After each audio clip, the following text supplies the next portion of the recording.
Hi everyone, it's Jenny at JC Cards, and today I'm joining you with a fun technique video featuring lots of stencils and lots of colourburst watercolour powders. There's 7 cards in all that I'll show you how to make in this video, so be sure to stay tuned to the end. I've listed all of the supplies down in the description box below, and this video appears over on the Butterfly Reflections Ink blog, so I've linked to their store where these products are carried. These are the colours of Colourburst that I'm going to be using. They just came out from Polka. There's tons of other colours of Colourburst available, and I just wanted to give you a quick look at how I store my stencils. So this is just one of the binders I have. I have about 4 full of stencils. I use Project Life or Simple Stories binders and the matching pocket protectors.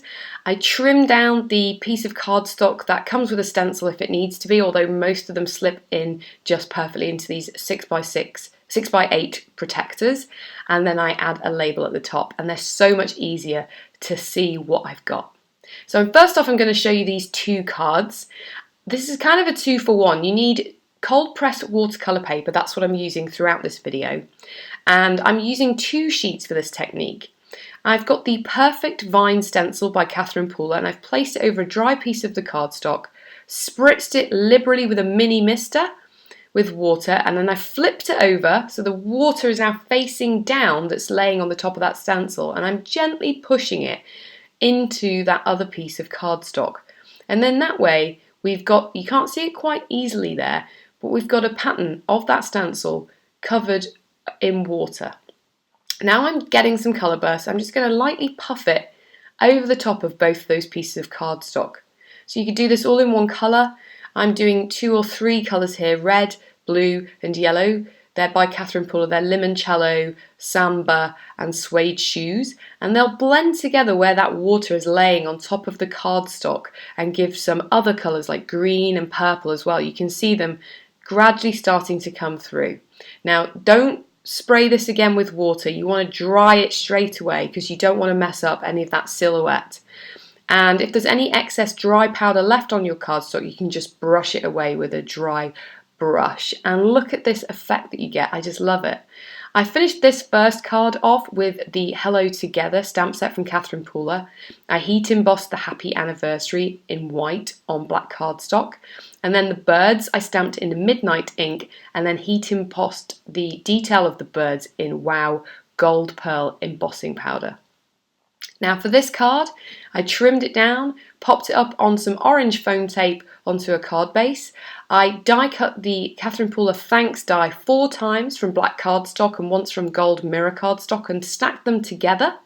And then I heat embossed the For Everything on a thin strip of black cardstock in opaque bright white embossing powder. Kept it really simple. And I just love the fact that you get 2 for 1 with this technique. Now for my second technique, I'm using some spray adhesive on this Swoop Stencil. This is again by Polka. I'm using Pixie Spray. It's really good. I'm just trying it out.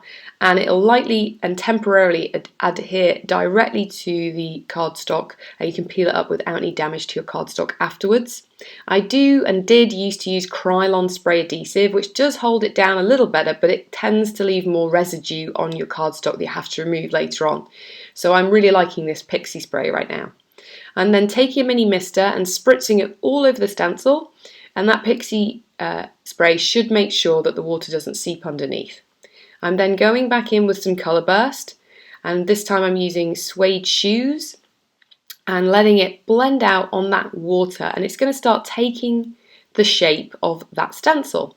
I'm now coming in with some of this sparkle. This is Samba, and this is similar to the liquid metallics from Ken Oliver, and it's a liquid watercolour and it blends in with that watercolour powder. And just to keep things moving a little bit more, I'll go in with some more water.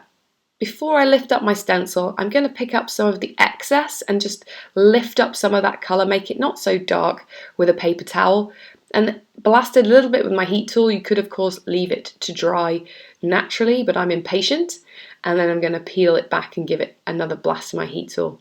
And there you can see some of that sparkle from that liquid watercolour. I finished this off really simply by die cutting the Bordering Sweet die by Polka, a diagonal. and adding it to a white note card with foam tape, and then I stamped that sentiment in midnight ink. That's from the 1 in a Million Mom, and added some pretty pink posh sparkling clear sequins. Now this next technique is probably one of my favourites. You want to make sure that the cardstock is very, very wet before you start coming in with your colour burst. So this time I'm coming in with some limoncello. That's a bright yellow colour burst. Love the way that it has lots of different colours that appear as if by magic when you add it to the water. And then I'm coming in with some red. This is the Samba again, and I'm going to give it a little bit of time to just blend on that piece of cardstock. And then I'll give it another blast with my water sprayer, just pushing those colours together. Now this time I'm going to lay the stencil directly down on top. I don't have any adhesive on it. This is the Roses stencil by Polka. And look, as it lays down, it soaks up that water and starts puddling it in the open areas of the stencil. I'm going to give it a wipe around the edges and then lay a large clear block. You could use some paper and some books. You just want lots of pressure on top and then go away and leave it. I like to leave it overnight. I didn't have time this time, so it's still a little wet. And I do blast it with my heat tool. Be careful, you do not want to melt that stencil, but you just need it to be able to lift off that stencil. And you can see that that stencil shape has been retained where it's welled up between the paint. To finish it, I used this Fearless Pursuit stamp set. Heat embossed that sentiment in the centre. This is Black and Gold Wow embossing powder, and then added some interest by stamping some of those stamps in Midnight Black ink randomly. So I've got a really kind of cool, soft, fiery looking background with some cool modern stamps in the various areas over the top. Now I'm going to show you this technique again. It's slightly different twist on it. So we're using lots of water as before. I'm adding in the Samba colour burst. You can of course use any colour that you want. I'm just using this one colour. I want to get it a little bit paler. So I'm adding lots more water. I'm going to mop it up around the edge of my craft mat, and then I'm going to move around that water and encourage it to just blend out a little bit more. So you see I've got some dark areas and I've got some extra light areas, and then I'm going to dry it with my heat tool. Now I'm laying down, this is the Polka Heart stencil by Polka, and I have got some pixie spray on the back of this, and I'm going to lift up some of that colour using a paper towel. Now because this is quite a light and more subtle background, it's not going to be as obvious. You can see a rough outline of that stencil where I've lifted it up with the wet paper towel. You could also use a baby wipe. And I'm going to then lay back down my stencil and darken some of the edges, particularly in the areas where it's lightest. So I'm going to have the white where I've lifted up the watercolour powder, and then the dark where I've added a complementary ink. This is Samba ink to match the Samba colour burst. And I have shifted the stencil very slightly, and you'll see why when I lift it up. So I'm just using a blender and just going around just the outline.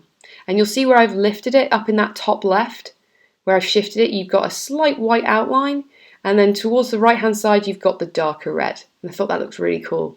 I finished it off by stamping the Tropically Yours florals in Coral Cabana, Samba, Mint V and Limoncello. Die cut them out with the matching dies and popped them up on foam tape. I also added some Phoenix sequins by Polka and some White Nouveau gloss drops to finish. Now these two cards were created at the same time. This is featuring the stencil lift technique again. So I'm starting it off in the same way. I'm using the powdered colour burst. This again is the Samba, and I'm going much darker this time. You want your first version to be really dark, so I'm using the blue as well. And then I'm going to throw in some of that liquid metal, move it around a little bit, adding lots of water to encourage that powder and that metallic to blend together on the cardstock. I'm then going to dry it with my heat tool, and you can see that super shine from that liquid metal. I'm now going to apply that Polka Hearts again. I'm using the same stencil just to show you the differences in these techniques. And that liquid metal watercolour is a lot harder to lift, so I'm liberally spritzing over the stencil with a mini mister. And then before I lift up my stencil, I'm going to press another piece of plain watercolor cardstock, it doesn't have any water on it, over the top and rub it in really, really, really firmly, and then lift it up. And you'll see there's a slight impression left on there. And you'll see underneath, I did get a bit of a line from the stencil, but I can blend that out just with a paper towel. I'm lifting it up, and I'm going to repress that back on to the secondary pull that we made on that second piece of cardstock, and then blot it off with a paper towel, and you can see that impression behind it. It's a bit messy, this one, and it doesn't leave quite a clear impression, but you do get another 2 for 1 on this technique. I die cut this panel when it was dry with the Hooray Die from Carnivale, and I trimmed it down onto a white note card. I also replaced those pieces so that it looks like the full Hooray is there, but using the white note card as the background. And then I added a sub-sentiment heat embossed in metallic platinum embossing powder by Wow. For this one, I heat embossed that floral in the same embossing powder and coloured it in with my Tombow jewel brush markers. This stamp and the die are from Carnivale Grateful Heart. And then that circle that you can see in the background, that's this wreath circle here from the Sweet Home Wreath by Carnivale, heat embossed in metallic platinum again from Wow. And then the sentiment is from Faithful Flutterings, heat embossed in bright white opaque onto black cardstock. And as a finishing touch, I added some white sequins. These are Aspen by Carnivale. And that finishes all of my cards. I hope you enjoyed. I'd love it if you'd subscribe to my channel and check out some of these other videos you might enjoy. Have an awesome day. Bye.